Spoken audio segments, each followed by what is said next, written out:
So we're going to bring this lever up and have it follow the natural curve, and then making sure it's going to go down. So here's our lever right there. Usually it's up here in this direction. Yours might have a spring and just be sitting there already, but this one just drops down. So there's a hole right here, right on the inside. So we're going to put the end, not the head of the cable, but the end of the cable running through that hole. So it's going to run through here, and you're going to see it's coming out this end here, but we want it to go back down, so we're going to bring this lever up and have it follow the natural curve, and it's going to go down.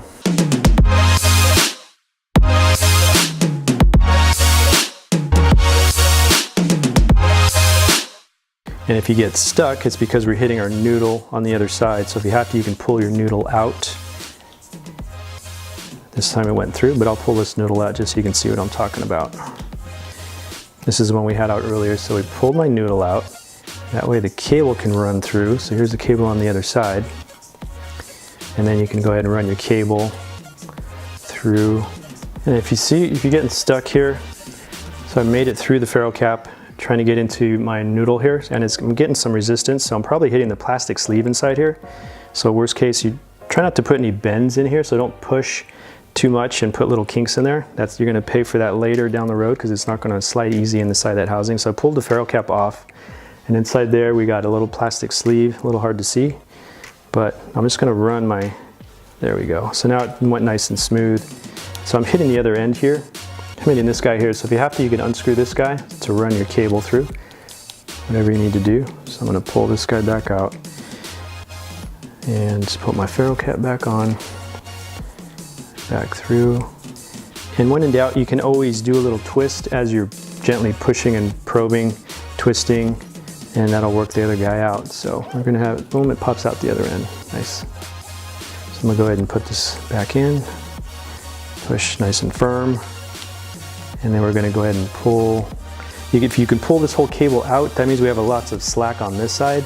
Or as you're here, you still have this end available of the cable. We can go ahead and find the end of our housing, which is this guy here.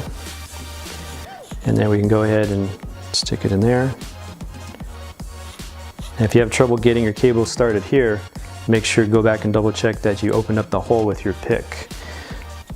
So either way, whatever you do small increments of grabbing your cable and running it through.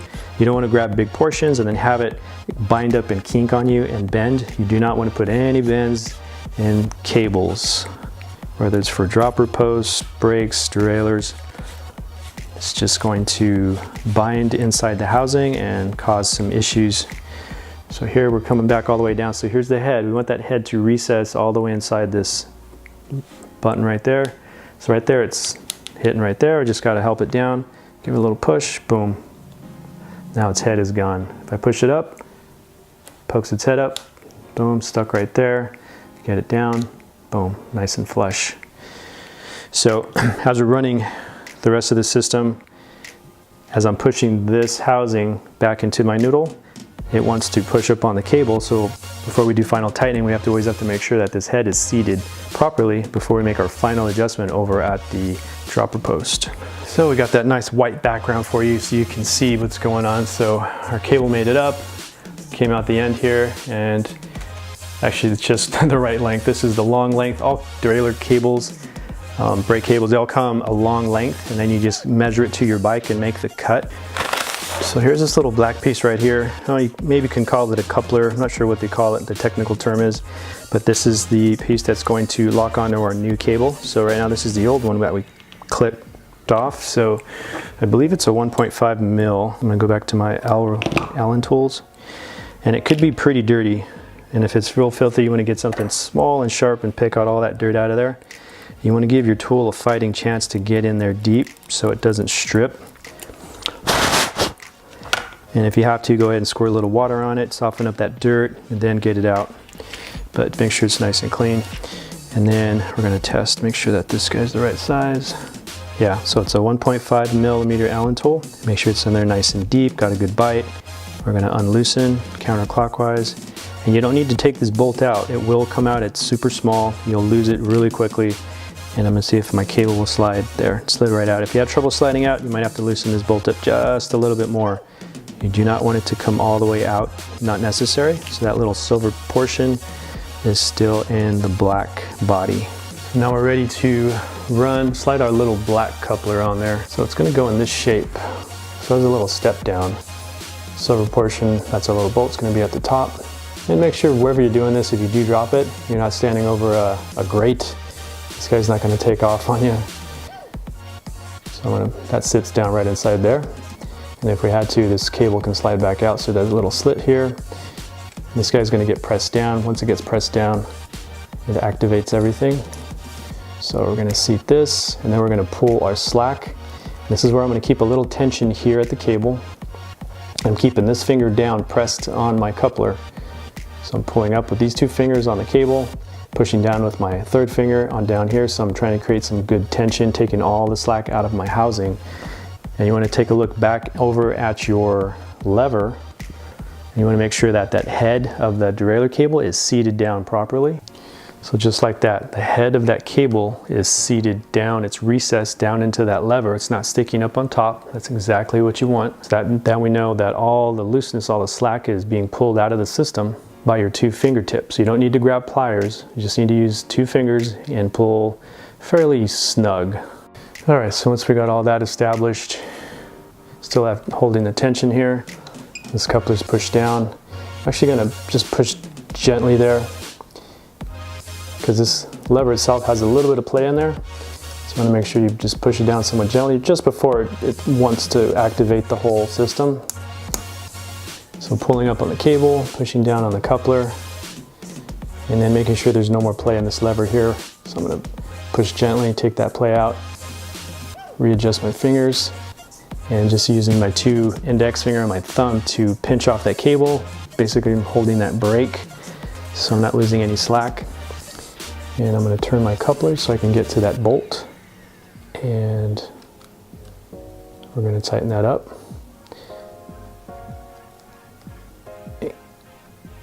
And this is a pretty thin tool, so it's not going to allow you to go super tight, but I'm going to go almost as tight as I can.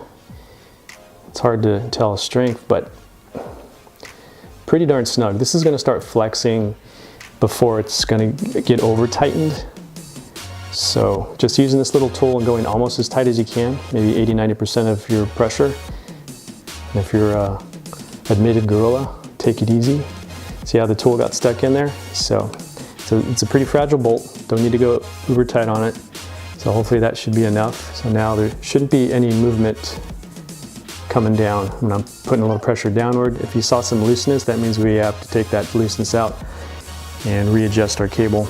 All right, so the next thing I want to look for is we're going to go back to our lever here, and you want to give it just a gentle push. You want to see if there's any looseness. You want it to react right away. So putting a little pressure there, and I'm feeling resistance right away. It's not a little bit of play and then resistance.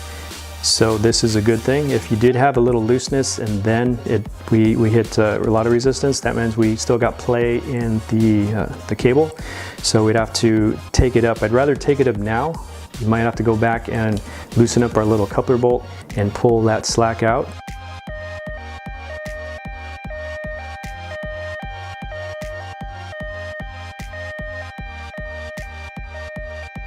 Maybe this was stuck in a halfway position, so we want to get this all the way up. The head is seated and all the slack is out of the housing. We're pulling that cable nice and tight. We do have our barrel adjuster here, but that's for fine adjustment. That's for when the cable gets more used and is seated inside just from normal use, and we start to create a little bit of play, and it doesn't want to activate like it used to when it was brand new. Then we're going to use our barrel adjuster and give it a few turns of unloosening to get our good tension back. It's not meant to take up a lot of slack in the very beginning when you first install your cable. So this is actually pretty good. We got a little bit of jiggle there, but that's just normal. What's in the whole mechanism itself. We're going side to side there. So I'm going to go ahead and push, and I feel pressure all the way from start to finish. And when I release, this lever comes all the way back up. And what's pulling it up is the spring that's over in the dropper post. Good tension from start to finish. If we had some looseness a little bit of slack. Then we got slack on the system, and we did take that slack out of the cable. If it was just a little bit of jiggle, a little bit of looseness, and then it activated, then maybe we can use this barrel adjuster here. We just don't want to use the whole length of our barrel adjuster here in the stand for adjustment. We want to be able to use this for down the road when we're, you know, a month or 2 or 6 months down the road and we need to make some minor adjustments on the trail. So back over here, this is our natural length of our housing or cable.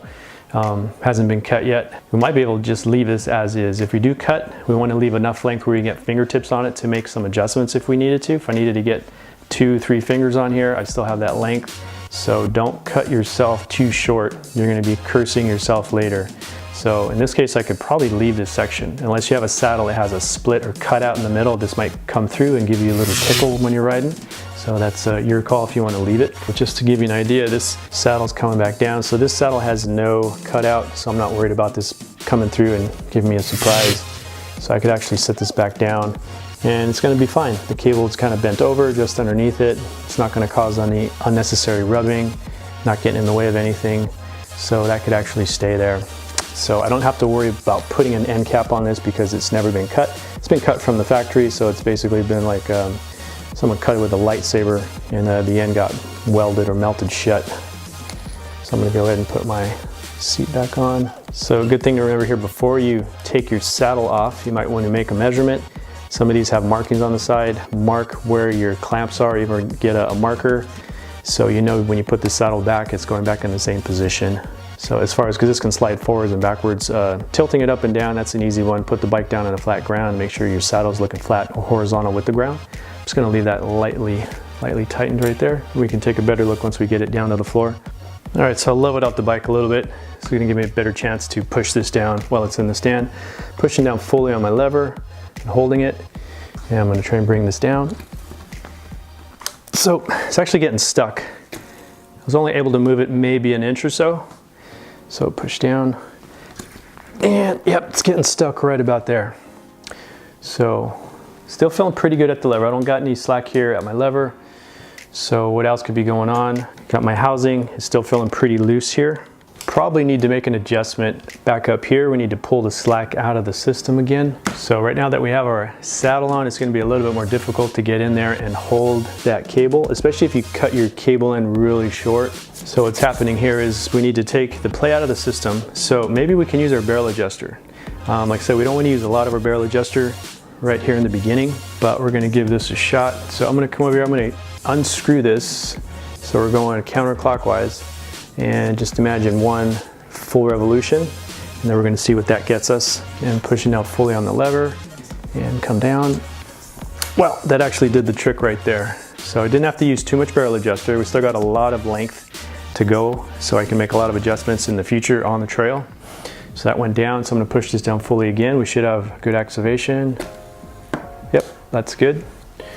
Now if you find your seat post is coming up really slow, depending on what model you have, you may take air, so you want to make sure they have enough air pressure in there. You're going to be using a shock pump for that.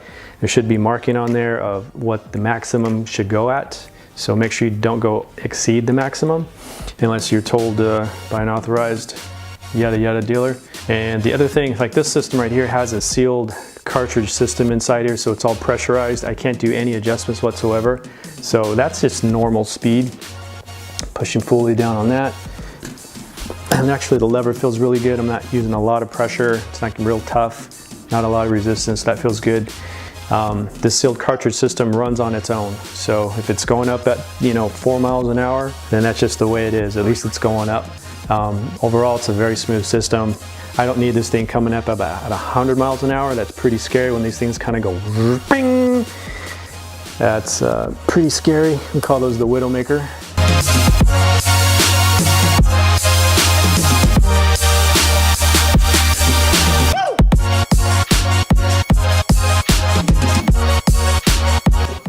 Hope this was helpful. If you guys have any questions, go ahead and leave a comment. If you like what you see, leave a thumbs up.